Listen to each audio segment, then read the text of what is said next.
익숙한 어린이집 앞 주차 공간으로 차가 미끄러져 들어갔다. 마치 스스로 길을 아는 듯 너무나 쉽고 자연스러운 움직임이었다. 박다혜는 이미 차 문손잡이로 손을 뻗고 있었다. 저녁 일과를 머릿속으로 되뇌었다. 아들 대원이를 데리고 마트에 들러 우유와 빵을 사고 아들이 레고로 또 다른 차고를 만드는 동안 어제 끓여둔 찌개를 데워야지. 해가 일찍 지고 빨리 따뜻한 집에 들어가고 싶은 평범한 1월의 저녁이었다. 문을 닫고 바깥의 차가운 세상과 단절되고 싶은 그런 날. 그녀의 손이 차가운 금속 손잡이에 닿았을 때 무언가에 이끌려 그녀는 그대로 멈춰서서 맞은편 건물을 올려다보았다. 지난 6개월간 하루에 2번씩 지나치면서도 누가 사는지 한 번도 궁금해한 적 없던 바로 그 3층짜리 벽돌 빌라였다. 현관 입구에서 낯익은 남색 패딩을 입은 남자가 나왔다. 박다혜가 지난 생일 선물로 남편 이강우에게 사준 바로 그 옷이었다. 남색과 검은색 사이에서 고민하던 그녀에게 그는 남색이 자신을 더 젊어 보이게 한다고 말했었다. 남자는 문 쪽으로 몸을 돌려 손을 내밀었고 뒤이어 새빨간 패딩을 입은 여자가 나타났다. 여자는 너무나 맑고 경쾌하게 웃고 있었고 그 웃음소리는 굳게 닫힌 차창을 뚫고도 들려오는 듯했다. 이강우. 그가 틀림없었다. 실수일 거라는 한 가닥 희망조차 없었다. 그는 여자를 번쩍 안아 올려 빙그르르 돌렸고 여자는 그의 목을 감싸 안으며 고개를 뒤로 젖혔다. 그들은 눈 내리는 빌라 앞마당 한가운데서 키스했다. 마치 추위 따위는 그리고 누가 볼지도 모른다는 사실, 따위는 안중에도 없는 사람들처럼 여자는 현관문에 붙어있는 커다란 임대 안내문을 손으로 가리켰다. 이강우는 만족스러운 듯 고개를 끄덕였다. 아마 저 안내문을 보고 집을 구했나 보네. 다혜는 생각했다. 다혜는 그저 앉아서 바라보았다. 이상하게도 아무런 감정이 느껴지지 않았다. 마치 타인의 삶을 다룬 영화를 보는 듯 놀라울 정도로 무감각했다. 영화 속 여주인공이라면 지금쯤 소리를 지르거나 울음을 터뜨려야 할 텐데 어째서인지 이 여주인공은 침묵하고 있었다. 차창에서 스며든 냉기가 옷깃을 파고들었고 핸들을 잡은 손은 감각을 잃어갔다. 하지만 30m 앞에서 벌어지는 일에 비하면 그런 건 아무것도 아니었다. 이강우가 여자를 땅에 내려놓았다. 그들은 다혜가 몇 번 본 적 있는 낯선 흰색 외제차로 다가갔다. 그저 한 번도 주의를 기울이지 않았을 뿐 그는 여자를 위해 차문을 열어주었다. 7년 전 아직 연애하던 시절 다혜에게 좋은 인상을 주려고 애쓰며 문을 열어주던 그 모습 그대로였다. 흰색 차는 매캐한 배기가스만 남긴 채 추운 공기 속으로 사라졌다. 다혜는 계속 앉아 있었다. 녹슨 시계 태엽처럼 머릿속에서 조각들이 천천히 맞춰지기 시작했다. 2주 전 출장, 그리고 한 달 전 출장, 그리고 연말 전 또 다른 출장. 새로 산 향수, 회식 때문이려니 하고 넘겼던 일. 예전엔 시간 낭비라던 운동을 하겠다며 11월에 갑자기 끄는 헬스장 회원권. 목요일과 금요일마다 잦아졌던 야근. 예전엔 식탁 위에 아무렇게나 두던 휴대폰을 화장실까지 들고 가기 시작한 것. 그리고 중요하지만 길지 않은 업무라며 다녀오던 당일치기 출장들. 그녀가 곁눈질로 알아채고도 그냥 흘려보냈던 이 모든 사소한 것들. 그냥 넘어가는 편이 더 쉬웠기 때문에. 가족, 아이, 살림. 이 모든 것들이 너무나 많은 에너지를 요구했기에 의심할 기력조차 남아있지 않았다. 주머니 속 휴대폰이 진동했고 다혜는 잠에서 깨어난 듯 화들짝 놀랐다. 어린이집 선생님의 카톡 메시지였다. 다혜 어머님, 곧 오시나요? 대원이가 기다리고 있어요. 답장을 치는 손가락이 말을 듣지 않았다. 네, 3분 안에 도착해요. 그녀는 차에서 내렸다. 차갑고 매서운 공기가 정신을 번쩍 들게 했고 두 발은 기계적으로 익숙한 어린이집 현관으로 향했다. 세상이 무너져 내리는 순간에도 엄마의 본능은 작동하고 있었다. 김대원이가 그림 한 장을 흔들며 달려나왔다. 동그란 얼굴은 기쁨으로 빛났고 산책 시간에 만든 눈사람에 대해 제잘거렸다. 다혜는 아들을 번쩍 안아 올렸다. 아기 샴푸와 달콤한 주스 냄새가 나는 부드러운 목에 코를 묻자 아들은 믿음직스럽고 단단하게 그녀의 목을 감싸 안았다. 늘 피곤한 눈을 한자의 좋은 인상의 최혜주 선생님이 다혜에게 미소 지었다. 오늘 아주 얌전했어요. 근데 낮잠 시간에는 또 안 자고 자동차만 만들더라고요. 감사합니다. 다혜는 제3자가 말하는 것처럼 놀랍도록 차분하고 평온한 자신의 목소리를 들었다. 낮잠 얘기는 집에 가서 할게요. 그녀는 대원이에게 우주복을 입히고 목도리를 둘러주었다. 손은 머리에 허락도 없이 알아서 척척 움직였다.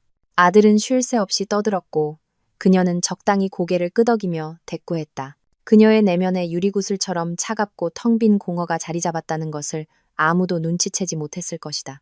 마트에서 대원이는 초콜릿을 사달라고 졸랐고 다혜는 평소 단 것을 조절하던 것과 달리 2개나 사주었다.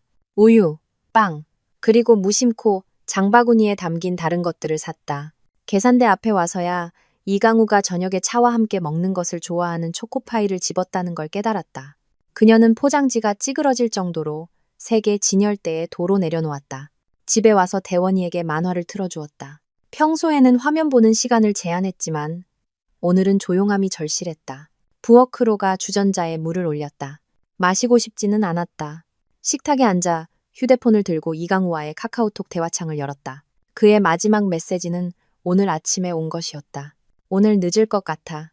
회의가 길어지네. 저녁 먹지 말고 기다려. 너무나 평범하고 일상적인 말.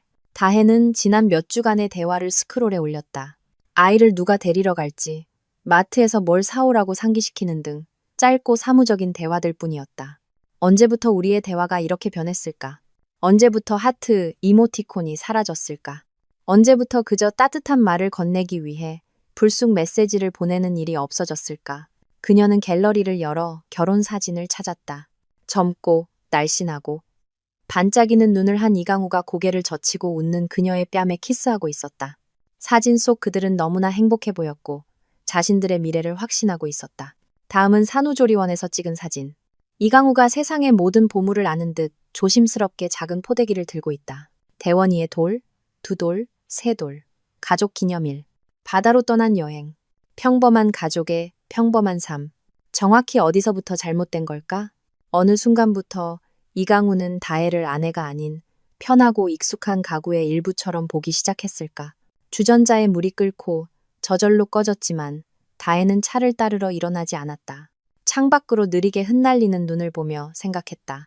이제 대원이를 씻기고 저녁을 차리고 식기세척기를 돌리고 장난감을 제자리에 정리해야 한다. 단 한순간도 멈추지 않는 이 일상의 기계적인 움직임이 그녀를 요구하고 있었다. 그녀는 일어나 지난 4년간 매일 저녁 해왔던 일을 하러 갔다. 대원이는 욕조에서 거품으로 성을 만들며 물장구를 쳤다. 다혜는 욕조 가장자리에 앉아 아들이 가장 좋아하는 고무 문어를 손에 들고 생각했다. 이제 아들에게 왜 아빠가 더 이상 우리와 함께 살지 않는지 설명해야 할까? 아니면 그럴 필요 없을까? 수백만 명의 여자들이 그랬던 것처럼 그냥 눈을 감고 아무 일도 없었던 척 아이를 위해 계속 살아가는 게 맞을까? 엄마 신미경 여사라면 분명 그렇게 말할 것이다. 참아라, 용서해라. 남자들 다 그렇다. 엄마는 아버지와 40년을 살았고 다혜는 아버지가 외도했다는 것을 확실히 알고 있었다. 단지 입 밖으로 꺼내지 않았을 뿐이다. 모두가 알지만 모르는 척하는 그런 가족의 비밀이었다. 그녀는 커다랗고 부드러운 수건으로 대원이를 닦이고 공룡 잠옷을 입혔다. 아들은 따뜻하고 졸린 몸으로 그녀에게 기댔다. 엄마, 왠지 슬퍼 보여. 아들의 갑작스러운 말에 다혜는 가슴속 무언가가 쿵 하고 내려앉는 것을 느꼈다. 그냥 피곤해서 그래, 우리 아들.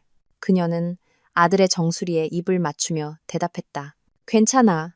그녀는 대원이가 한 달 내내 읽어달라고 조르던 아기 돼지 삼형제 동화를 읽어주었다. 아들은 내용을 다 외웠지만 매번 똑같은 감탄을 하며 들었다. 다혜는 지푸라기 집과 나무집, 그리고 늑대가 그것들을 어떻게 날려버렸는지에 대해 읽으며 자신의 집 또한 그만큼 허술했다는 것을 생각했다. 벽돌집처럼 튼튼하고 믿음직스러워 보였지만 실은 한 번의 입김에도 흩어지는 지푸라기와 나무 조각에 불과했다. 대원이는 가장 좋아하는 곰인형을 껴안고 작은 침대에서 팔다리를 벌린 채 잠이 들었다. 다혜는 한참 동안 아들 방문 앞에 서서 평화롭게 잠든 얼굴을 바라보았다. 앞으로 무슨 일이 일어나든 이 아이는 지켜야 한다. 이 상황이 아들의 어린 시절과 세상에 대한 신뢰를 망가뜨리게 둬서는 안 된다. 그러기 위해서라면 많은 것을 견딜 수 있다. 아니, 견딜 수 없을까? 어쩌면 반대로 엄마는 자신을 배신하도록 내버려두지 않는다는 것. 겉으로 보이는 행복보다 존엄성이 더 중요하다는 것을 보여줘야 할까? 그녀는 거실로 나와 소파에 앉았다. 이 정신없는 저녁 내내 처음으로 파도처럼 무언가 밀려오는 것을 느꼈다. 눈물은 아니었다. 하지만 그만큼 강렬하고 목구멍 안쪽을 태우는 듯한 무언가였다.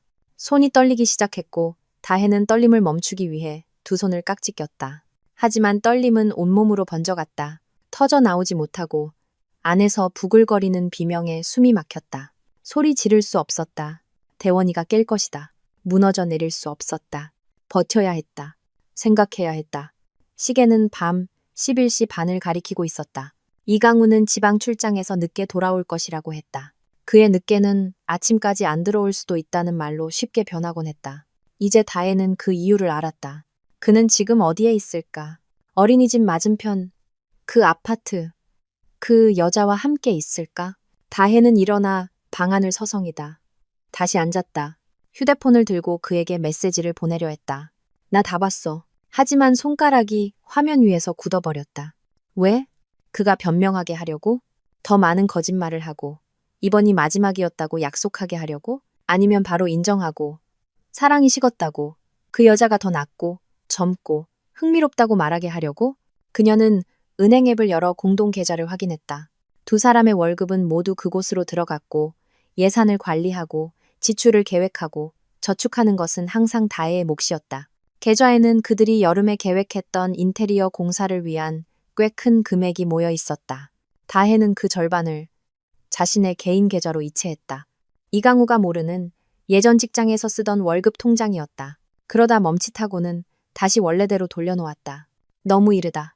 너무 티가 난다. 우선 상황을 파악하고 앞으로 어떻게 해야 할지부터 정해야 한다. 그녀는 옷도 갈아입지 않은 채 침대에 누워 이불을 덮고 천장을 응시했다. 날카롭고 베일 듯한 생각의 파편들이 머릿속을 맴돌았다.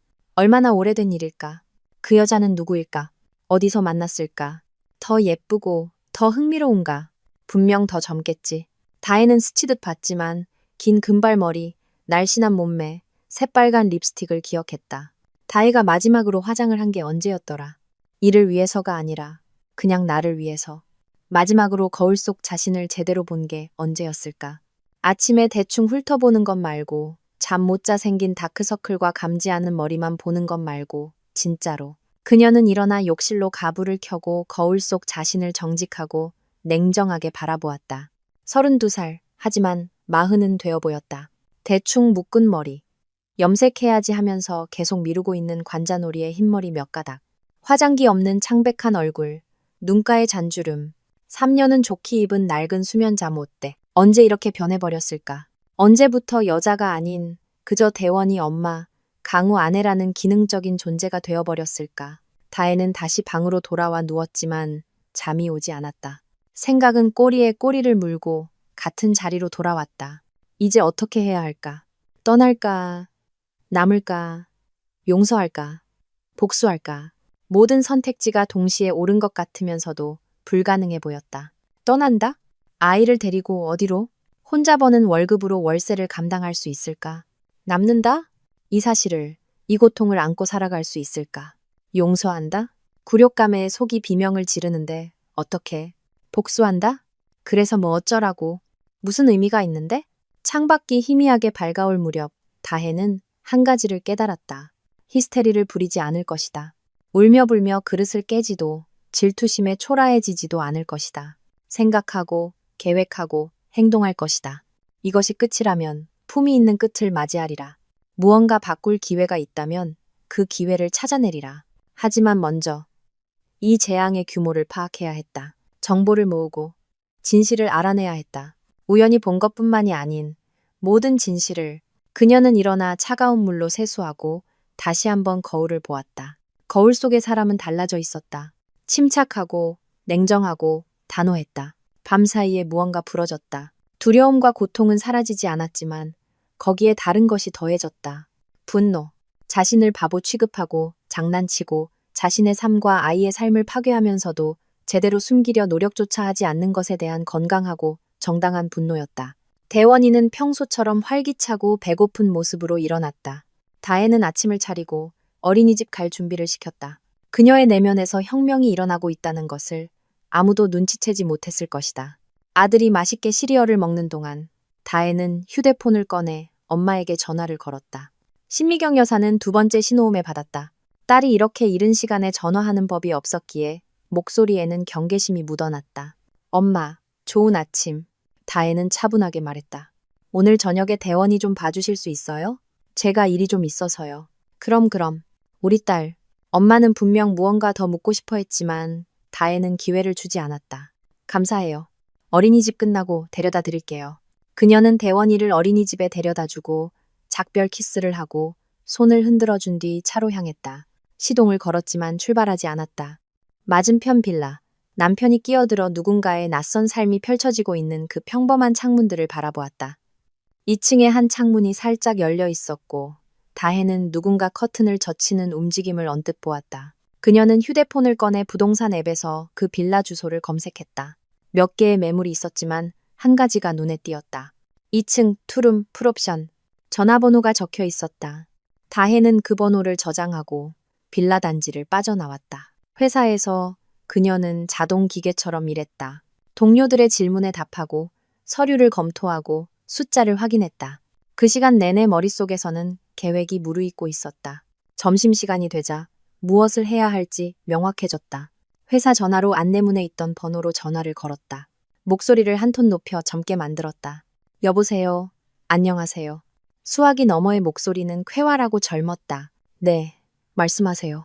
안녕하세요. 다혜는 천천히 또박또박 말했다. 제가 XX동 빌라 임대 광고 보고 전화드렸는데요. 오늘 저녁에 집 좀 볼 수 있을까요? 네, 물론이죠. 여자는 확연히 기뻐하는 목소리였다. 몇 시가 편하세요? 저녁 7시 괜찮을까요? 좋아요. 알겠습니다. 기다리고 있겠습니다. 다혜는 수화기를 내려놓고 심장이 빠르게 뛰는 것을 느꼈다. 첫걸음은 내디뎠다. 이제부터 시작이다.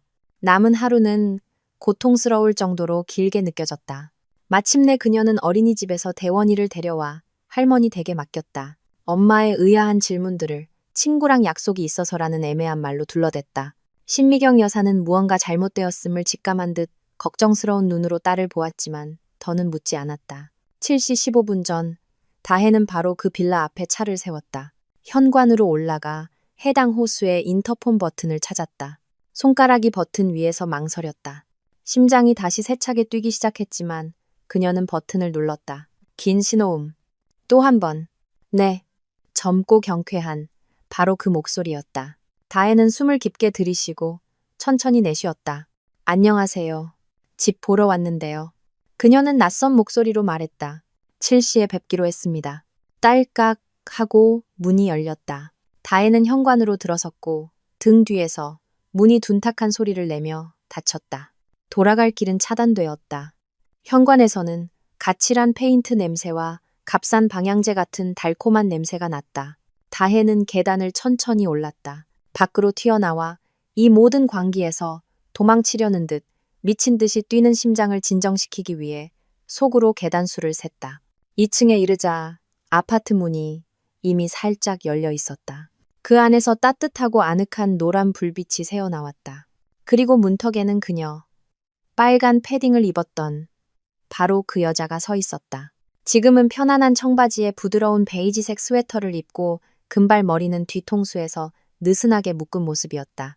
안녕하세요. 들어오세요. 그녀는 숨길 것이 없는 사람처럼 환하고 다정하게 미소 지었다. 저는 고수정이에요. 김미나예요.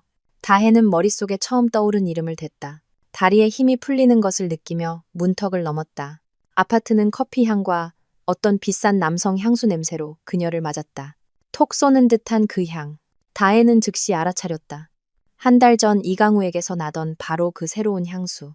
동료들이 생일 선물로 준 것이라고 설명했던.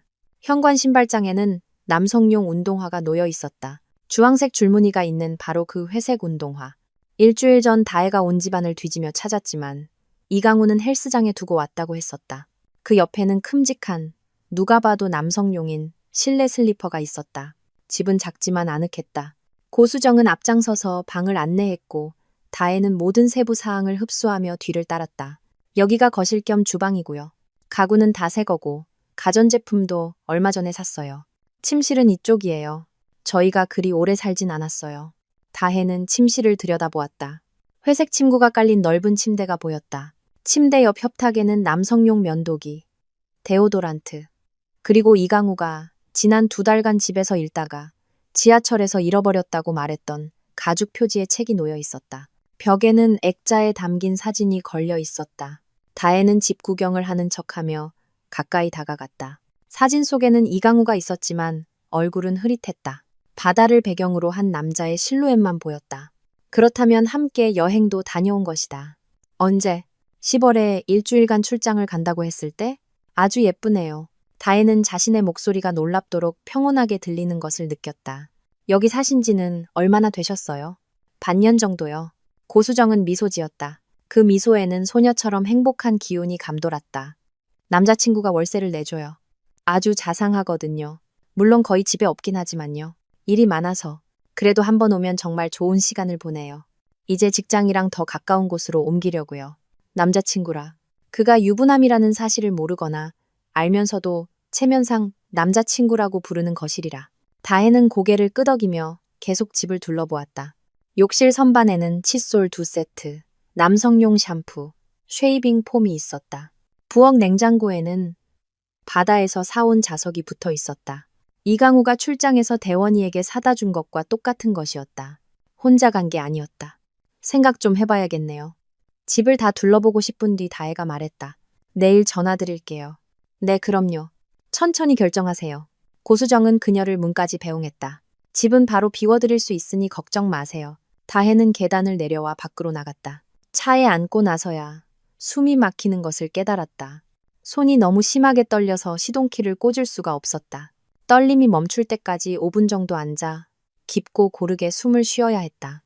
그림이 완성되었다. 완벽하고 명확하게. 이강우가 마치 두 번째 집을 짓듯 꼼꼼하고 세심하게 구축한 평행세계. 그곳에서 그는 젊은 여자에게 집을 얻어주고 가전제품을 사주고 함께 휴가를 떠나고 이사갈 계획을 세우는 자상한 남자친구였다. 그러면서도 매일 저녁 아내와 아들에게 돌아와 대원이에게 굿나잇 키스를 하고 다혜와 함께 드라마를 보고 토요일 밤이면 너무 피곤하지 않을 때 사랑을 나누는 남편이었다. 다음날 수요일 아침, 다혜는 평소보다 일찍 출근해 곧장 오진석의 자리로 향했다. 그들은 같은 회사에서 3년 정도 일했고 오진석은 컴퓨터, 프로그램 등 기술적인 문제에 대해 도움을 청할 수 있는 사람이었다. 그는 조용하고 조금 내성적이었으며 얇은 테 안경을 쓰고 사생활에 대해 거의 말하지 않았다. 하지만 다혜는 그가 최근에 이혼했고 가끔 그의 눈에서 지금 자신이 느끼는 것과 같은 고통을 보았다. 진석 씨, 잠깐 시간 괜찮아요? 그녀가 그의 사무실을 들여다보자 그가 놀란 듯 모니터에서 고개를 들었다. 네, 다혜 씨. 들어오세요. 그는 의자 등받이에 기댔다. 무슨 일 있어요? 그녀는 문을 닫고 그의 맞은편에 앉아 서론 없이 바로 말했다. 도움이 필요해요. 남편 클라우드 저장소에 있는 메시지랑 사진들을 좀 봐야겠어요.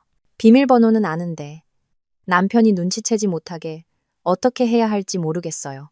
오진석은 몇 초간 침묵하며 그녀를 유심히 바라보았다. 다혜는 그의 눈에 이해의 빛이 어리는 것을 보았다. 바람 피우는 건가요? 그가 조용히 물었고 다혜는 고개를 끄덕였다. 제 눈으로 봤어요. 하지만 증거가 필요해요. 전체적인 그림이요. 우연히 본 것만이 아닌 모든 진실을 알아야겠어요. 오진석은 안경을 벗어 셔츠 자락으로 닫고 다시 썼다. 다혜 씨, 그건 사생활 침해예요. 기술적으로 불법이고요. 남편분이 알게 되면 모를 거예요. 다혜가 그의 말을 끊었다. 그녀의 목소리에는 강철 같은 단호함이 깃들어 있었다. 흔적 안 남게 할 수 있잖아요. 오진석은 잠시 더 침묵하다가 한숨을 쉬었다. 할 수는 있어요. 하지만 정말로 알고 싶은 거 맞아요? 때로는 모르는 게 약일 때도 있는데.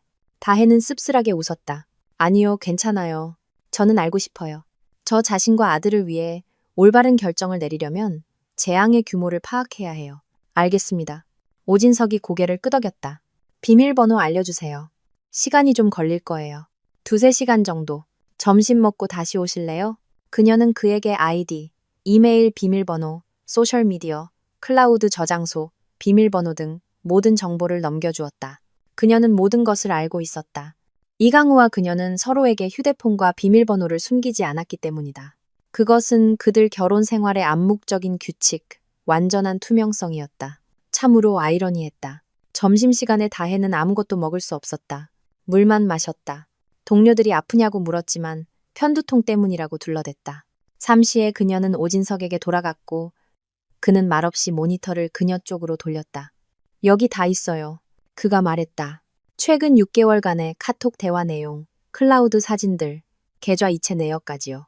전부 USB에 저장해뒀어요. 여기요. 흔적은 남지 않았어요. 누가 들어왔었는지 모를 겁니다. 다혜는 떨리는 손으로 USB를 받았다. 고마워요. 그녀가 속삭였다. 정말 고마워요, 진석 씨. 도움이 더 필요하면 언제든 말해요. 그는 동정 어린 눈으로 그녀를 보았다. 저도 겪어봐서 알아요. 어떤 기분인지. 그녀는 자신의 자리로 돌아와 문을 잠그고 USB를 컴퓨터에 꽂았다. 그리고 읽기 시작했다. 고수정과의 대화는 너무나 일상적이었다. 하루가 어땠는지에 대한 다정한 메시지들, 그녀가 만든 음식 사진들, 그의 답장은 다정하고 살뜰했다. 최근 몇 달간 다혜에게 보냈던 건조한 문장들과는 전혀 달랐다. 보고 싶다, 애기야. 빨리 보고 싶어 미치겠어. 넌 내게 일어난 최고의 행운이야. 다혜는 읽으면서 내면의 얼음처럼 차갑고 맑은 고요한 분노가 차오르는 것을 느꼈다. 다음은 사진들이었다. 바다에서, 해변에서, 레스토랑에서, 그리고 그 아파트에서 찍은 이강우와 고수정의 사진, 행복하게 키스하고 껴안고 있는 모습들. 사진 날짜는 그의 출장 기간과 일치했다. 출장은 없었다. 애인과의 여행이었을 뿐이다. 그리고 계좌 이체 내역. 매달 그는 그녀에게 상당한 금액을 이체했다. 집세를 내고 풍족하게 생활하기에 충분한 돈이었다. 어디서 난 돈일까? 다혜는 공동 계좌를 열어 날짜를 대조했다. 그는 현금으로 돈을 인출했다. 주유비, 동료들과의 점심값, 업무상 미팅 비용이라고 말했다. 그리고 그 돈, 다혜가 함께 번 그들의 공동 자금을 애인에게 송금했다. 그녀는 모든 대화 내용, 사진, 이체 내역을 인쇄해서 별도의 파일에 정리하고 가방에 넣었다. 증거, 그녀의 결혼이 허구이며 남편이 거짓말쟁이이자 배신자라는 것을 증명하는 반박할 수 없는 명백한 증거였다. 저녁에 할머니 댁에서 대원이를 데려오는데 신미경 여사가 문 앞에서 그녀의 손을 잡으며 멈춰 세웠다. 딸아, 무슨 일 있니? 엄마는 걱정스러운 눈으로 그녀를 바라보았다. 요 며칠 네가 영 이상하구나. 강우랑 싸웠니? 다혜는 거짓말을 하고 아니라고 둘러대고 싶었지만 말은 저절로 건조하고 거칠게 튀어나왔다. 엄마, 그 사람 바람 피워요. 반년이나 됐어요.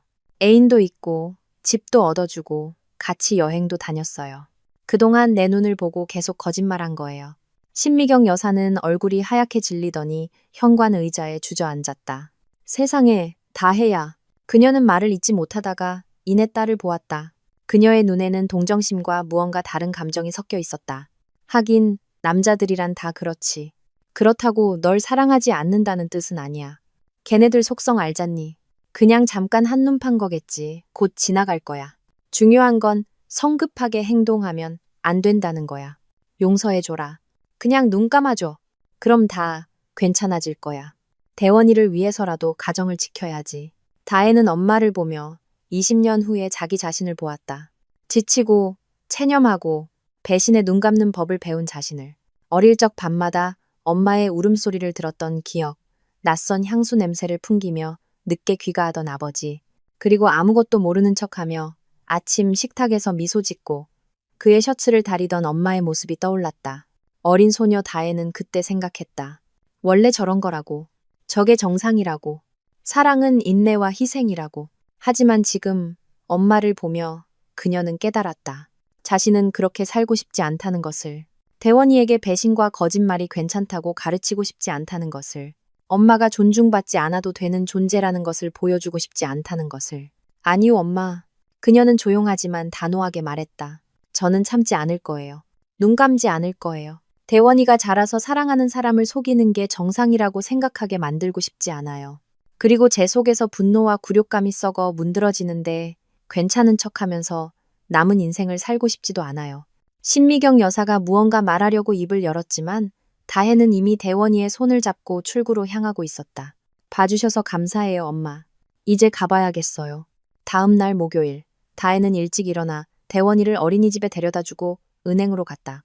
이강우가 모르는, 앞으로도 모를 그녀 명의의 새 계좌를 개설했다. 공동저축액의 절반. 그녀 자신이 번 몫을 그곳으로 이체했다. 그게 공평했다. 그런 다음 변호사를 찾아갔다. 인터넷에서 이혼 전문 여성 변호사를 골랐다. 변호사는 날카로운 눈빛과 빠른 말투를 가진 50대 여성으로 엄격한 인상이었다. 왜 돌아? 그녀는 다혜가 가져온 인쇄물들을 훑어보았다. 대화 내용, 사진, 애인에게 쓴 돈의 증거까지. 아주 좋습니다. 법원은 당신 편을 들어줄 겁니다. 아파트는 누구 명의로 되어 있죠? 제 명의예요. 다혜가 대답했다. 할머니께 물려받은 집이에요. 남편과는 인테리어만 같이 했어요. 훌륭하군요. 그럼 아파트는 당신 것이 됩니다. 아이 양육권도 당연히 당신에게 올 거고요. 위자료는 그의 소득에 따라 법적으로 정해집니다. 공동부채나 대출은 없고요. 없어요. 저희는 항상 분수에 맞게 살았어요. 좋습니다. 이 경우 남편이 저항하거나 협상하려 들지 않는다면 이혼은 비교적 간단하게 끝날 겁니다. 소송까지 갈 준비는 되셨습니까? 다혜는 고개를 끄덕였다. 네. 하지만 그 전에 그가 스스로 고백할 기회를 주고 싶어요. 끝까지 거짓말을 하는지 보고 싶어요. 변호사는 비웃었다. 그들은 항상 끝까지 거짓말을 하죠. 하지만 그건 당신의 권리입니다. 서류 접수할 준비가 되면 오세요. 다 준비해드리겠습니다. 다혜는 점심때쯤 집에 돌아와 남은 시간 동안 모든 증거를 폴더별로 정리했다. 대화 내용은 한 폴더에, 사진은 다른 폴더에, 이체 내역은 세 번째 폴더에, 회사에서 서류를 정리하듯 꼼꼼하고 체계적으로. 저녁 무렵, 책상 위에는 체계화되고 문서화된 배신의 완벽한 그림이 놓여 있었다. 금요일 아침, 이강우에게서 전화가 왔다. 다혜는 화면에 뜬 그의 이름을 보고 심장이 덜컥했지만 마음을 다잡았다. 여보, 안녕. 그녀는 평온하게 말했다. 다혜야. 그는 피곤한 목소리였다. 있잖아. 오늘 드디어 이 프로젝트 끝나서 바로 서울로 갈 거야. 좀 일찍 한 7시쯤 도착할 것 같아. 피자 시켜서 같이 먹을까? 물론이지. 그녀는 그가 볼 수 없음에도 미소 지었다. 기다리고 있을게. 보고 싶었어. 나도, 여보. 저녁에 봐. 그녀는 전화를 끊고 더 이상 아프지 않은 자신을 발견했다. 오직 차가운 결심과 마치 그가 더 이상 남편이 아니라 사건을 수사하는 형사가 된 듯한 기묘한 평온함만이 남았다. 저녁에 그녀는 미소로 문 앞에서 그를 맞았다. 이강우는 장미꽃다발과 초콜릿 상자를 들고 행복한 표정으로 나타났다. 자, 그는 꽃을 건네며 그녀의 뺨에 키스했다. 너무 오래 걸려서 미안. 일이 너무 많았어. 이렇게 늦어질 줄은 몰랐네. 대원이는 벌써 자. 다혜는 꽃을 받아 향기를 맡았다. 알잖아. 구시면 잠드는 거. 내일 보면 되지. 엄청 보고 싶어 하더라. 나도 보고 싶었어. 이강우는 방으로 들어와 재킷을 벗었다. 당신은 어땠어? 별일 없었고? 다 괜찮아. 그녀는 꽃을 화병에 꽂고 냉장고에서 저녁을 꺼냈다. 앉아, 데워줄게. 배고프지? 배고파 죽겠어. 그가 식탁에 앉았다. 다혜는 그가 아무것도 의심하지 않고 편안하고 만족스러워하는 모습을 보았다. 집이 최고야.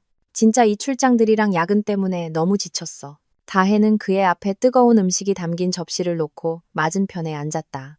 그가 먹는 모습을, 끝마친 프로젝트에 대해, 얼마나 힘들었는지에 대해 이야기하는 것을 지켜보았다. 그는 너무나 쉽고 자연스럽게 힘들이지 않고 거짓말을 했다. 그녀는 고개를 끄덕이고 미소 짓고 무언가 물어보며 사랑하는 아내 역할을 너무나 설득력 있게 연기해서 스스로에게 놀랄 정도였다. 저녁 식사 후 그들은 소파에 앉아 영화를 켰다. 이강우가 그녀의 어깨를 감싸 안았고 다혜는 그에게 기댔다. 셔츠 아래로 그의 심장이 규칙적이고 평온하게 뛰는 것을 느끼며 그는 그녀보다 먼저 소파에서 바로 잠이 들었다. 다혜는 너무나 익숙하고 다정한 그의 잠든 얼굴을 보며 생각했다. 이 사람은 완벽한 타인이라고. 그는 너무 오랫동안 이중 생활을 해서 아마 스스로도 어디까지가 진실이고 어디까지가 거짓인지 헷갈릴 거라고. 그리고 가장 끔찍한 것은 그가 평온하다는 사실이다.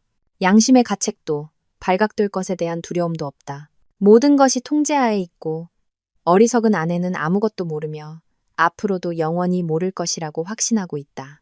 틀렸어, 여보. 다혜는 그에게 담요를 덮어주며 생각했다. 아주 크게 틀렸어. 주말은 기묘하고 거의 연극적인 분위기 속에서 흘러갔다. 다혜는 사랑하는 아내 역할을 너무나 능숙하게 연기해서 때로는 스스로도 이것이 현실이 아닌 연기라는 사실을 잊고 자신을 놀라움 속에 바라보곤 했다. 내면이 모두 타버렸는데 어떻게 미소 지을 수 있는지, 때려주고 싶은 사람을 위해 그가 가장 좋아하는 요리를 어떻게 만들 수 있는지, 그토록 비열하고 냉정하게 배신한 사람에게 어떻게 굿나잇 키스를 할 수 있는지. 토요일 아침, 그녀는 누구보다 일찍 일어나 이강우가 아주 좋아하는 팬케이크를 굽고 진한 커피를 내렸다. 예쁜 냅킨과 잼을 담은 작은 그릇까지 몇 달 동안은 차려본 적 없는 정성스러운 아침 식탁을 준비했다. 이강우는 잠이 덜 깬 채 트레이닝 바지와 낡은 티셔츠 차림으로 부엌에 나왔다. 기지개를 켜고 하품을 하다가 차려진 식탁을 보고 멈칫했다. 우와, 그가 놀라며 말했다. 무슨 날이야? 다혜는 마지막 팬케이크를 뒤집다가 그를 돌아보며 연애 초창기처럼 따뜻하게 미소 지었다. 아무 날도 아니야. 그냥 당신 기쁘게 해주고 싶어서. 그녀는 부드럽게 대답했다. 요즘 너무 피곤했잖아. 주말도 없이 일하고. 앉아. 따뜻할 때 먹어. 이강우가 앉아서 팬케이크를 맛보자 그의 얼굴에 만족감이 퍼졌다. 진짜 맛있다. 그가 입안 가득 음식을 넣고 말했다. 이런 거 안 해준 지 꽤 됐네. 기억나? 우리 신혼 첫 해에 매주 토요일마다 팬케이크 구워줬잖아. 기억나. 다혜는 맞은편에 앉아 차를 따랐다. 그때 우린 정말 행복했지. 단순했어. 행복하기 위해 특별한 게 필요 없었지. 그녀는 그의 눈에 죄책감인지 향수인지 아니면 그저 그녀의 말에 대한 반사적인 감정인지 모를 무언가가 스치는 것을 보았지만 그는 재빨리 미소 뒤로 그것을 숨겼다. 우리 지금도 행복하잖아. 안 그래? 그가 물었다. 그의 목소리에는 마치 스스로 확인을 구하는 듯한 불안감이 섞여 있었다. 다혜는 그를 오랫동안 바라보다가 고개를 끄덕였다. 물론이지 여보. 그냥 가끔은 가장 중요한 걸 잃지 않기 위해 모든 것이 어떻게 시작되었는지 떠올려 보는 것도 좋은 것 같아. 아침 식사 후 그들은 온 가족이 함께 공원으로 산책을 나갔다.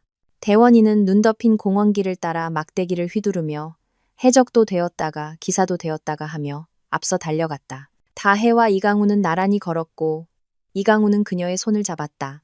밖에서 보면 그들은 이상적인 행복한 가족처럼 보였다.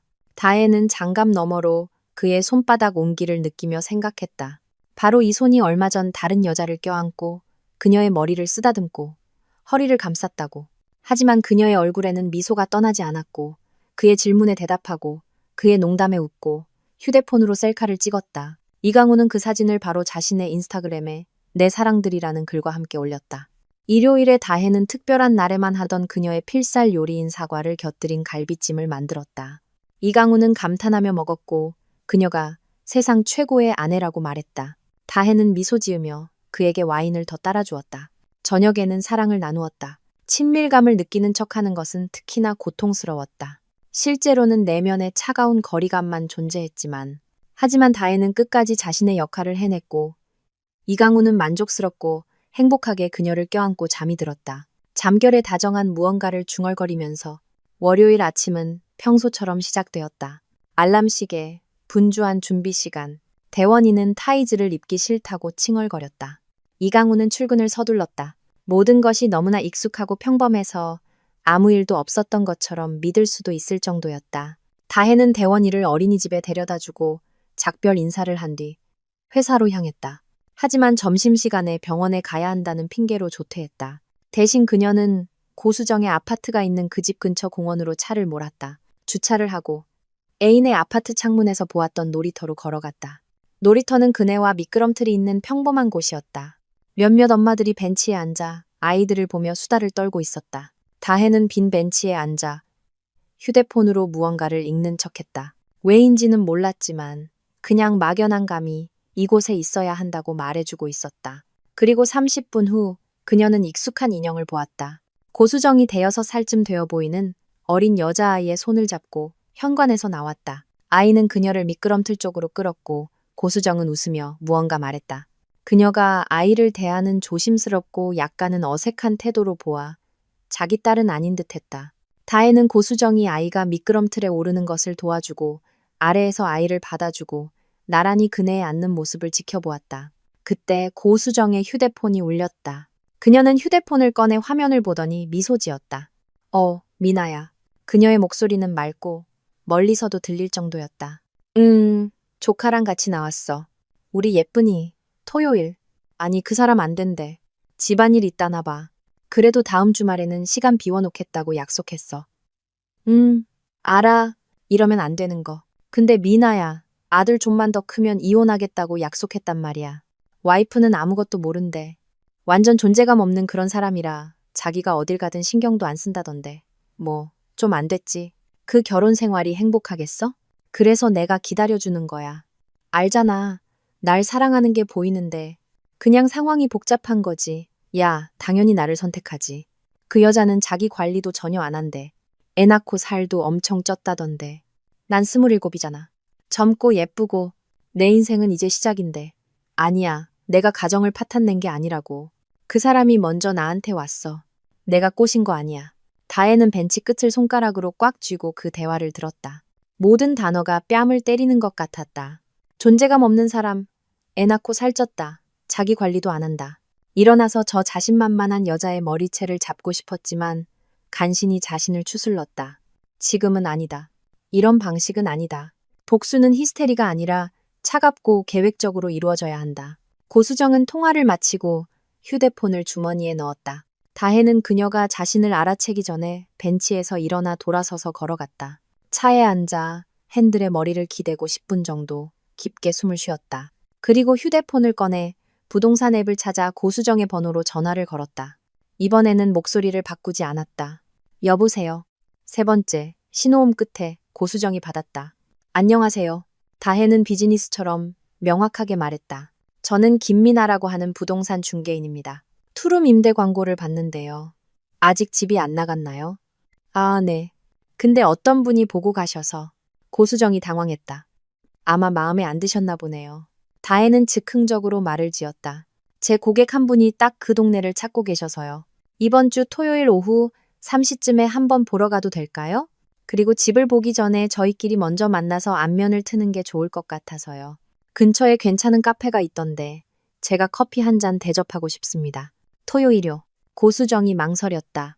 네, 아마 괜찮을 것 같아요. 혼자 오세요. 아니면 고객분이랑 같이 오세요. 제가 먼저 보고 괜찮으면 고객분을 모시고 올게요. 다혜는 필요 없었지만 수첩에 약속을 적었다. 날짜는 기억 속에 저절로 새겨졌다. 토요일에 뵙겠습니다. 집이 마음에 들면 집주인분과 연락해서 제 고객 앞으로 계약서를 다시 작성하도록 하겠습니다. 카페로 꼭 나와주세요. 잊지 마시고요. 카페 이름은 문자로 보내드릴게요. 그녀는 전화를 끊었고 얼굴에 차가운 미소가 떠올랐다. 계획은 얼어붙은 유리창에 서리가 끼듯 빠르고 명확하게 형태를 갖추어 갔다. 그날 저녁 이강우가 집에 돌아왔을 때 그녀는 저녁 식사와 미소로 그를 맞았다. 그들은 시시콜콜한 이야기를 나누었다. 다혜는 그가 편안하고 만족스러워 보일 때를 골랐다. 있잖아 여보. 그녀는 부드럽게 그에게 차를 따라주며 말했다. 우리 처음 만났던 그 카페 기억나? 공원 근처 길모퉁이에 있던 거. 이강우는 고개를 들고 향수에 젖은 듯 미소 지었다. 당연히 기억하지. 어떻게 있겠어. 당신은 카푸치노랑 라즈베리 케이크 시켰고 나는 에스프레소랑 크루아상 시켰잖아. 다혜도 마주 웃었다. 이번 주 토요일에 거기 가서 우리 만난 기념일 축하하자. 벌써 9년이나 됐어. 상상돼. 그녀는 이강우의 얼굴에 그림자가 스치는 것을 보았다. 분명 토요일에 고수정과의 계획이 있었을 것이다. 하지만 거절할 수는 없었다. 너무 의심스러울 테니까. 토요일? 그가 시간을 벌려는 듯 되물었다. 정확히 이번 주 토요일이 기념일인 거 맞아? 응, 맞아. 다혜는 확신에 차서 거짓말을 했다. 옛날 다이어리에서 일부러 확인했어. 13일, 토요일이야. 엄마한테 대원이 맡기고 점심 먹고 한 3시쯤 가면 되겠다. 어때? 이강우는 잠시 침묵하다가 고개를 끄덕였다. 그의 얼굴에 걸린 미소는 활시위처럼 팽팽했다. 물론이지, 여보. 그가 말했다. 좋은 생각이야. 둘이서만 시간 보낸 지 오래됐네. 다혜는 일어나 그에게 다가가 어깨를 감싸 안았다. 우리 사이에 아무 문제 없어서 정말 기뻐. 그녀가 그의 귓가에 속삭였다. 그가 순간 긴장했다가 이내 허리를 감싸 안으며 이완하는 것을 느꼈다. 우린 아무 문제 없어, 다혜야. 그의 목소리는 거의 설득력 있게 들렸다. 우린 가족이잖아. 뭐든 이겨낼 수 있어. 네가 안다면. 다혜는 몸을 바로 세우며 생각했다. 이번 주 토요일에 무슨 일이 일어날지 네가 안다면. 하지만 그녀는 침묵하고 미소 지으며 식탁을 치우러 갔다. 그 후 며칠은 똑같은 연극 속에서 흘러갔다. 다혜는 완벽한 아내였다. 요리하고 청소하고 이강우의 일에 관심을 보이고 그의 농담에 웃었다. 그는 분명 안심한 듯 아무것도 변하지 않았고 삶은 평소대로 흘러간다고 생각하는 것 같았다. 저녁이면 대원이가 잠든 후 함께 드라마를 봤고 이강우는 그녀를 껴안았다. 다혜는 그의 어깨에 기댄 채 어떻게 예전에는 그가 멀어지고 있다는 것을 눈치채지 못했을까? 혹은 눈치챘지만 인정하고 싶지 않았을까? 생각했다. 목요일 저녁 가혜가 대원이를 재우고 있을 때 아들이 갑자기 그녀의 손을 꼭 잡고 놓지 않았다. 엄마, 아들이 크고 진지한 눈으로 그녀를 보며 조용히 말했다. 왜 밤에 더 이상 안 울어? 다혜는 온몸이 굳어지는 것을 느꼈다. 엄마가 언제 울었다고 그래? 우리 아들? 그녀는 목소리가 베다틀스키 떨렸지만 애써 차분하게 물었다. 예전에는 대원이가 작은 손으로 그녀의 손을 쓰다듬었다. 엄마는 내가 자는 줄 알았겠지만 나는 들었어. 근데 지금은 안 들려. 이제 안 슬퍼? 다혜는 아들을 끌어안고 아기 샴푸 냄새가 나는 부드러운 머리카락에 코를 묻었다. 눈물이 조용하고 뜨겁게 저절로 흐르고 있다는 것을 깨달았지만 아들은 보지 못했다. 곧 다 괜찮아질 거야. 그녀가 속삭였다. 약속할게, 우리 아들. 아주 금방 다 괜찮아질 거야. 엄마 우는 소리 다시는 안 듣게 해줄게. 네가 엄마 인생에서 제일 중요해. 알지? 네가 행복하기 위해서라면 뭐든지 할 거야. 사랑해 엄마. 대원이가 그녀의 목을 꼭 껴안았다. 그의 포옹은 너무나 단단하고 믿음직스러워서 다혜는 힘이 솟는 것을 느꼈다. 그녀는 자신을 위해서가 아니라 아들을 위해 싸울 것이다. 아들이 자라서 엄마는 존중받을 가치가 있는 사람이며 사랑하는 사람을 배신해서는 안 되고 거짓말은 항상 드러나며 배신에는 대가가 따른다는 것을 알게 하기 위해서 금요일 저녁 이강우가 퇴근했을 때 다혜는 저녁을 차려주고 아무렇지 않은 척 마치 지나가는 말처럼 말했다. 내일 엄마가 대원이를 하루 종일 데리고 계실 거라 둘만의 시간을 보낼 수 있을 거라고. 카페 갔다가 산책이라도 할까? 그녀는 차를 따르며 제안했다. 아니면 영화 보러 가든지. 우리 어디 안 간지 너무 오래됐잖아. 이강우는 무언가 다른 생각을 하는 듯 건성으로 고개를 끄덕였다. 좋아. 그는 휴대폰을 꺼내 무언가 빠르게 입력하며 말했다. 나 샤워 좀 하고 올게. 오늘 너무 피곤하다. 다혜는 그의 뒷모습을 보았다. 가슴속에서 차갑고 맑은 기운이 퍼져나갔다. 그는 분명 고수정에게 문자를 보내고 있을 것이다. 약속을 취소하고 어떤 변명을 둘러대면서 뭐라고 말할까 궁금했다. 아내가 갑자기 로맨틱한 하루를 보내자고 해서 도저히 빠져나올 수 없었다고 할까. 그녀는 가방에서 인쇄물이 담긴 폴더를 꺼냈다. 파일별로 깔끔하게 정리된 모든 증거들, 대화 내용, 사진, 계좌 이체 내역, 한 장 한 장이 그들의 결혼 생활에 박는 목과 같았다. 내일 이 폴더는 카페 테이블 위에 놓일 것이고 모든 카드가 공개될 것이다. 내일 지난 며칠간 그녀가 해온 이 연극은 끝날 것이다. 내일 그녀의 인생은 영원히 바뀔 것이다. 다혜는 폴더를 다시 가방에 넣고 차를 마신 뒤 침실로 갔다. 이강우는 이미 침대에 누워 휴대폰을 보고 있었다. 그녀가 옆에 눕자 그는 그녀를 껴안고 관자놀이에 키스했다. 잘 자, 여보. 그가 속삭였다. 그의 목소리는 너무나 익숙하고 다정했다. 잘 자. 다혜가 대답하고 눈을 감았다. 하지만 잠은 오지 않았다. 그녀는 어둠 속에 누워 옆에서 들려오는 남편의 고른 숨소리를 들으며 내일에 대해 생각했다. 모든 것이 어떻게 흘러갈까? 그는 뭐라고 말할까? 변명할까? 아니면 바로 인정할까? 그녀 탓으로 돌리려 할까? 그녀가 자신에게 관심을 주지 않아 외로웠다고 말할까? 아니면 화를 내고 협박할까? 그리고 고수정은 자신의 멋진 애인이 사실은 두 여자 모두에게 거짓말을 한 평범한 바람둥이라는 것을 깨달았을 때 그녀는 어떻게 반응할까? 생각은 꼬리에 꼬리를 물고 잠을 방해했다. 새벽녘이 되어서야 다혜는 무겁고 짧은 잠에 빠져들었다. 꿈속에서 그녀는 텅 빈 방 한가운데 서 있었고 사방의 벽이 무너져 내리고 있었다. 그녀는 꼼짝도 할 수 없었다. 그저 모든 것이 산산조각 나는 것을 지켜볼 뿐이었다. 알람 소리에 잠이 깼다. 첫 번째 생각은 오늘이 토요일이라는 것이었다. 모든 것이 변할 날, 거짓이 끝나고 진실이 시작될 날, 그 진실이 아무리 끔찍할지라도 카페는 갓 구운 빵과 커피 냄새로 다혜를 맞았다. 9년 전, 그들의 첫 만남을 감쌌던 바로 그 향기. 그때 그녀는 창가에 앉아 소개팅을 앞두고 초조해하며 1년 뒤면 저 문으로 들어와 빨간 목도리를 보고 자신을 바로 알아볼 미소가 멋진 저 키 큰 남자와 결혼하게 될 줄은 꿈에도 몰랐다. 지금은 3시 15분 전이었다. 다혜는 그때 그들이 앉았던 창가 자리를 골랐다. 서류가 담긴 폴더를 앞에 놓고 시간을 확인하기 위해 그 위에 휴대폰을 올려두었다. 손이 아주 약간 떨렸다. 그것은 두려움 때문이 아니라 가면이 벗겨지고 모든 것이 제자리를 찾을 그 순간에 대한 예감 때문이었다. 피곤한 얼굴의 젊은 웨이트리스가 메뉴판을 들고 다가왔다. 다혜는 9년 전에 마셨던 것과 똑같은 카푸치노를 주문하고 손님을 기다리고 있으니 잔은 3개를 가져다 달라고 부탁했다. 웨이트리스는 고개를 끄덕이고 돌아갔다. 다혜는 창밖거리를 보았다. 잔눈이 내리고 사람들은 각자의 목적지를 향해 바삐 움직였다. 그들 중 누구도 바로 여기 빵과 커피가 있는 이 아늑한 카페에서 한 가정을 파괴하고 최소 3사람의 인생을 영원히 바꿔놓을 장면이 펼쳐지리라고는 상상도 못할 것이다. 정확히 2시 55분 카페 안으로 고수정이 들어왔다. 다혜는 단 2번 봤을 뿐이지만 바로 그녀를 알아봤다. 어깨까지 내려오는 금발, 새빨간 립스틱, 가죽 재킷, 스키니진, 롱부츠. 그녀는 젊고 신선하고 자신감 넘쳤다. 남들에게 사랑받는 것에 익숙하고 자신의 가치를 아는 여자들의 모습이었다. 고수정은 주위를 둘러보았지만 부동산 중개인처럼 보이는 사람은 없었다. 그녀는 구석 테이블에 앉아 휴대폰을 꺼내 무언가를 넘기기 시작했다. 기다릴 작정인 듯했다. 다혜는 그녀를 보며 생각했다. 저 여자는 잘못이 없을까? 아니면 있을까? 그녀는 이강우가 유부남인 것도 아이가 있다는 것도 알았다.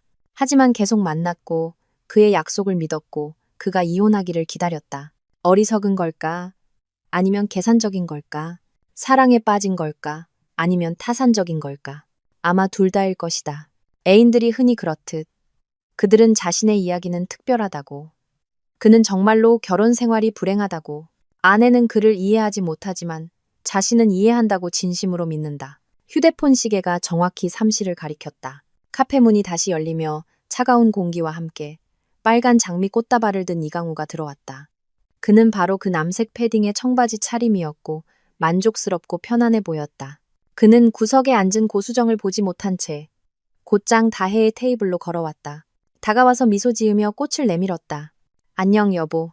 그가 말을 시작하려 했지만 다혜가 맞은편 의자를 가리키며 그의 말을 끊었다. 앉아, 이강우 씨. 그녀는 차분하게 말했고 그녀의 목소리에 담긴 무언가가 그를 멈칫하게 했다. 그는 천천히 자리에 앉아 장미를 테이블 위에 내려놓고 의아한 눈으로 그녀를 보았다. 다혜야, 무슨 일이야? 당신 좀 이상해. 이상하다고? 다혜는 비웃었다. 그 미소는 얼음처럼 차가웠다. 그럴지도. 근데 이제 곧 한 사람이 더 올 거야. 그럼 훨씬 더 이상해질걸. 고수정 씨. 그녀는 구석에 앉은 여자를 향해 목소리를 높였다. 이쪽으로 와주시겠어요?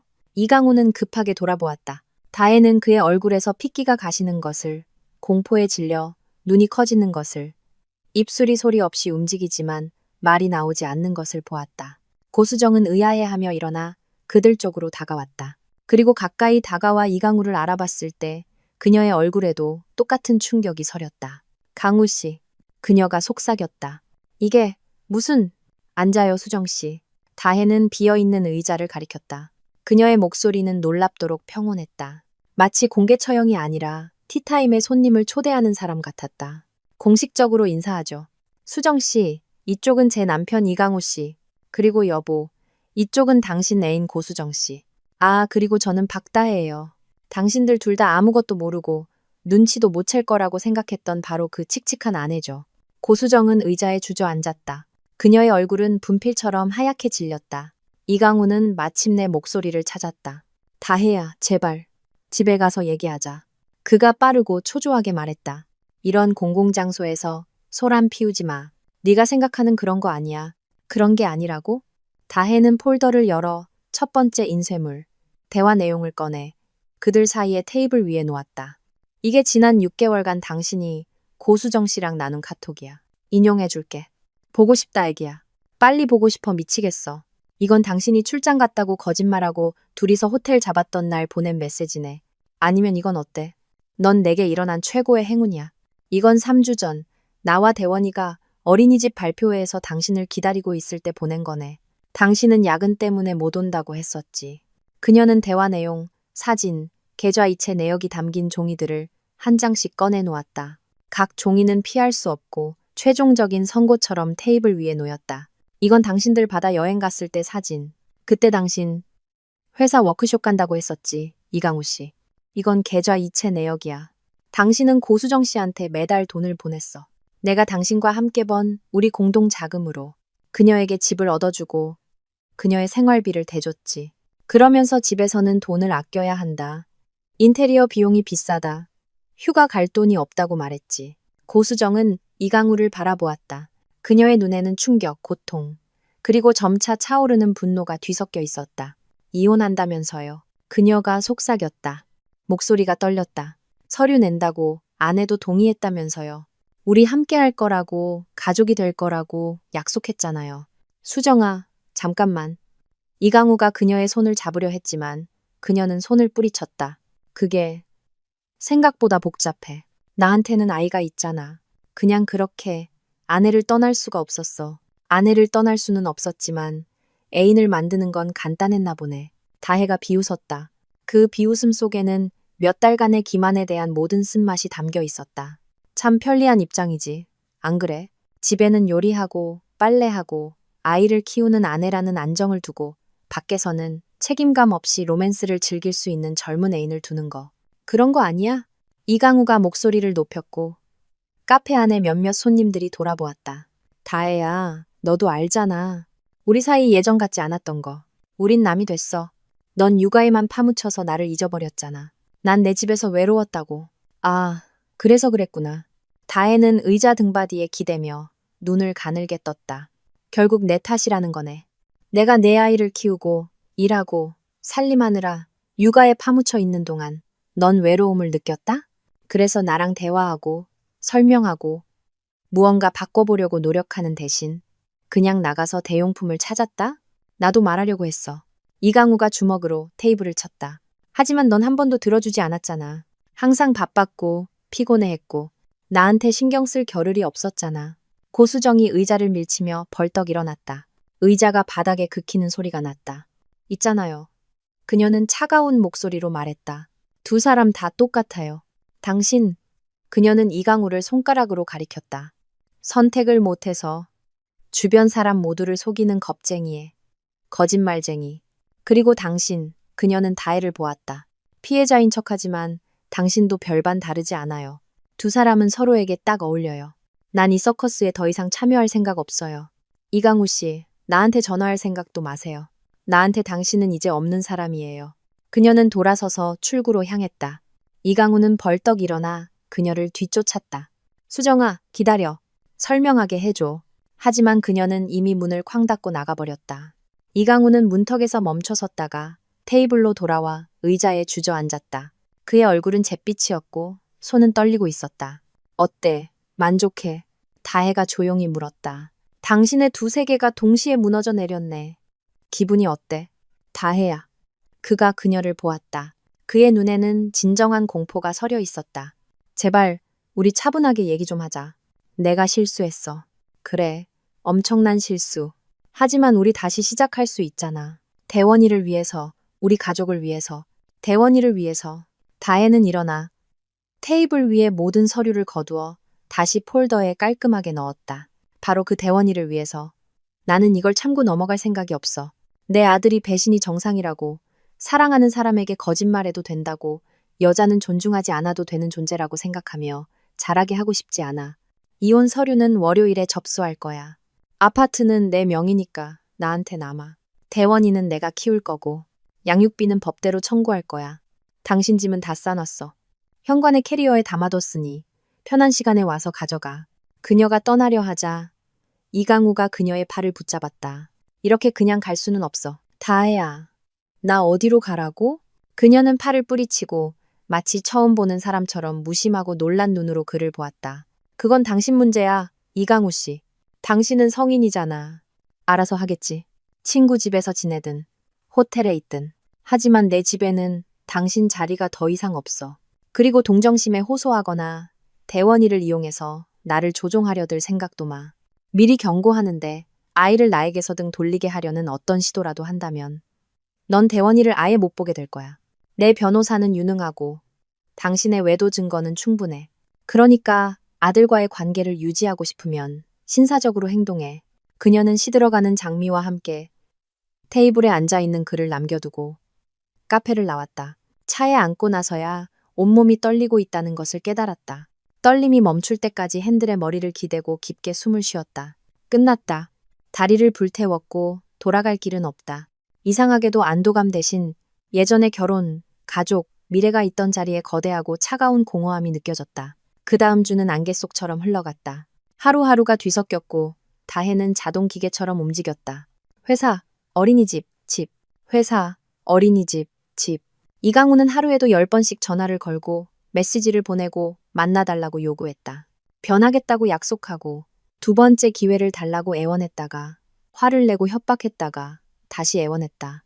다혜는 응답하지 않았다. 그녀는 그의 짐을 싸고 현관문 잠금 장치를 바꾸고 공동의 지인을 통해 캐리어를 전달했다. 대원이에게는 아빠가 아주 긴 출장을 갔다고 말했다. 아이는 믿었지만 무언가 잘못되었다는 것을 느끼는 듯했다. 불안해하고 잠을 잘 못 잤다. 목요일에 오진석이 다혜에게 함께 점심을 먹자고 제안했고 그녀는 수락했다. 회사에서는 이미 모두가 그녀의 등 뒤에서 수군거리고 있었고 누구와든 정상적인 대화를 하고 싶었기 때문이다. 그들은 사무실 근처 작은 식당에 앉아 있었고 오진석은 그녀의 기분을 풀어주려 새로운 프로젝트에 대해 이야기하고 있었다. 다혜가 감사한 마음으로 듣고 있을 때 문에서 익숙한 인형을 보았다. 이강우였다. 그는 오진석은 무시한 채 곧장 그들의 테이블로 걸어왔다. 다혜야, 나 너랑 얘기 좀 해야겠어. 다혜는 포크를 내려놓고 냅킨으로 입을 닫고는 차분하게 그를 쳐다보았다. 우리 할 얘기 없어, 이강우 씨. 이미 다 끝난 얘기야. 제발. 그는 거의 애원했다. 설명할 기회를 줘. 내가 다 깨달았어. 변할게. 대원이를 위해서, 우리를 위해서. 다혜는 일어나 가방을 들었다. 미안해요, 진석 씨. 먼저 가볼게요. 그녀는 오진석에게 말하고 이강우를 향해 돌아섰다. 당신한테는 기회가 있었어. 7년 동안 정직하고 충실하고 사랑하는 남편이 될 기회가 있었지. 당신은 다른 길을 선택했어. 이제 그 선택과 함께 살아. 그녀는 멈추지 않고 그를 지나쳐 거리로 나갔다. 차가운 공기가 폐를 애는 듯했지만 그녀는 뒤돌아보지 않고 앞으로 걸어갔다. 그리고 지난 며칠 동안 처음으로 안도감과 비슷한 감정을 느꼈다. 어떻게든 해낼 것이다. 하지만 해낼 것이다. 중요한 것은 무너지지 않는 것, 단지 익숙하다는 이유만으로 자신을 불행하게 했던 그곳으로 돌아가지 않는 것이다. 2월이 3월로 바뀌면서 다혜의 삶도 변해갔다. 봄햇살 아래 눈이 녹아 죽은 듯 보였지만 사실은 자신의 때를 기다리고 있던 땅을 드러내듯 느리고 고통스럽지만 돌이킬 수 없이 이혼은 소송을 통해 진행되었다. 이강우가 처음에는 아파트 지분을 요구하고 대원이를 데려가겠다고 협박하며 협상을 시도했지만 다혜의 변호사는 그의 외도와 재정적 비리의 모든 증거를 제시하며 그를 제압했다. 남편분은 반년 동안 가족 공동 자금을 애인에게 송금했습니다. 변호사는 한 재판에서 말했다. 이는 공동 재산 횡령으로 간주될 수 있습니다. 그러니 절차를 복잡하게 만들지 않는 것이 좋을 겁니다. 그렇지 않으면 아무것도 남지 않게 될 위험이 있습니다. 그 후 이강우는 기가 죽어 모든 서류에 서명했고 3월 말에 이혼은 공식적으로 성립되었다. 아파트는 다혜에게, 대원이는 그녀와 함께 남았다. 양육비는 법에 따라 정해졌고 이강우는 주말에 아들을 만날 권리를 얻었다. 대원이에게는 진실을 설명해야 했다. 물론 전부는 아니었지만 아빠가 더 이상 함께 살지 않을 것이라는 것을 이해시킬 만큼은 충분했다. 아빠랑 엄마는 더 이상 함께 있을 수 없게 됐어, 우리 아들. 다혜는 아들의 손을 잡고 말했다. 하지만 그게 아빠가 널 사랑하지 않는다는 뜻은 아니야. 넌 계속 아빠를 만날 거고 아빠는 언제나 네 아빠일 거야.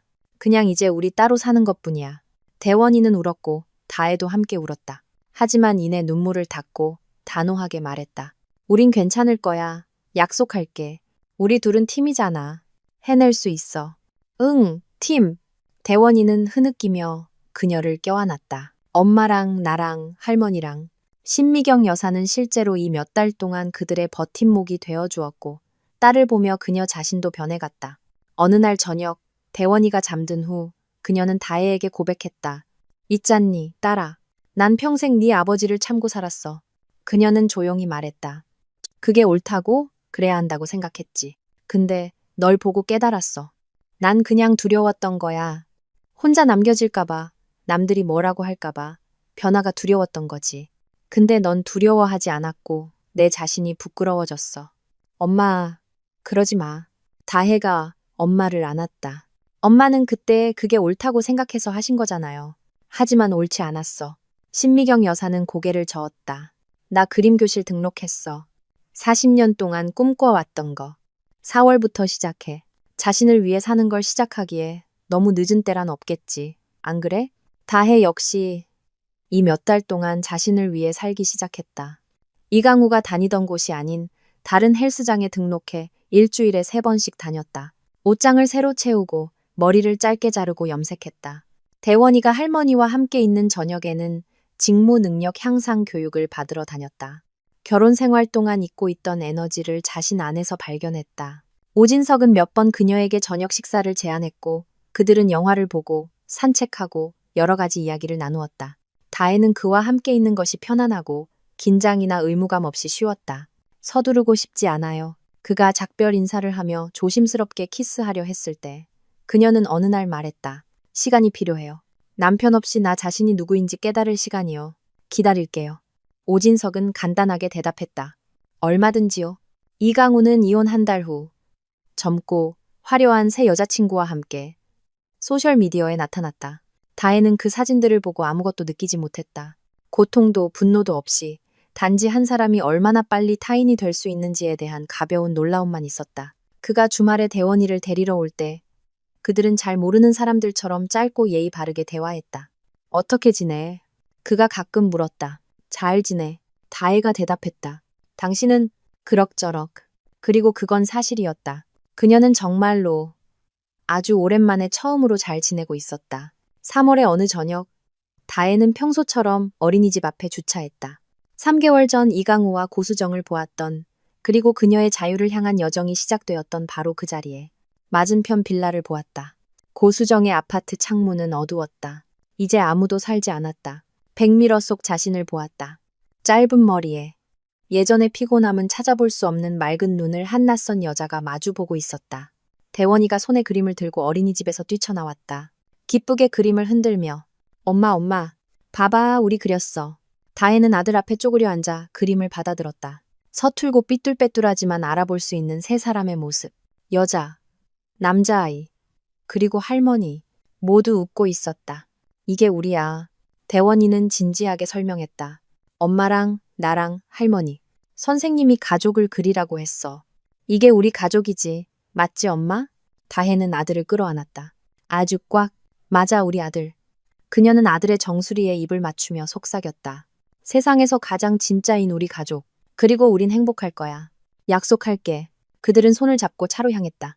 다혜는 3개월 전 낡은 삶을 부수고 새로운 삶을 시작했던 길, 건너편 카페를 돌아보며 미소 지었다. 씁쓸하지 않은 맑은 미소였다.